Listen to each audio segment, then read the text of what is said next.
Ok, quelle mani in alto, arriva il galantuomo. Tu lo sai che sopra il beat faccio più fuoco. Faccio fuoco come Giordano Bruno, ma della cattiveria della gente io non mi curo. Sì, coglione, ciucciami il cazzo, pezzo di merda, che darti il mio culo sicuramente non spasso.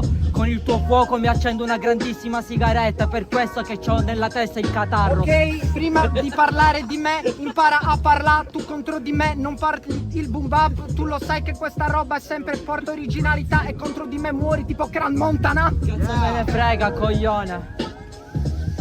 Perché lo sai, ho la roba magra.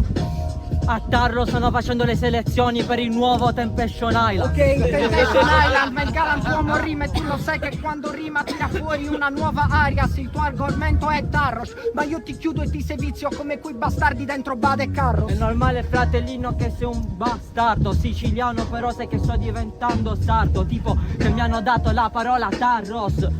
Mamma mia, t'addanno! Ok, il fuoco è il mio argomento, questo è il mio suono. Questo è talmente sbirro che quando arriva a casa dice minchia, Montalbano sono, stai attento. Arriva il galantuomo e ti fa fuori e non c'è dubbio, scemo. E non c'è dubbio, scemo. Mi dispiace perché lo sei. Vado a Pechino perché c'è Mario spesso. A Tarros non trovi nessuno a casa, c'è stato un incendio. Ok, c'è un incendio, la gente lo sa che sono un vero lirico. Il fuoco dell'inferno ce l'ho nella mente, sono biblico. Parlo delle mie esperienze, ti decapito col mio cantico come Giudita con Oloferne. Non ci ho capito un cazzo, Rimario non è così evoluto. Che cazzo devo dire con Tarros? Sicuramente che io lì non ci sono cresciuto. Ok, la mia parola a fuoco e distruggo ogni cetto. Non capisci il mio linguaggio, sono australopiteco. Sei un po' stupido, lo sai che questa roba è dentro il mio animo e tu intellettualmente sei arido. Cazzo me ne frega.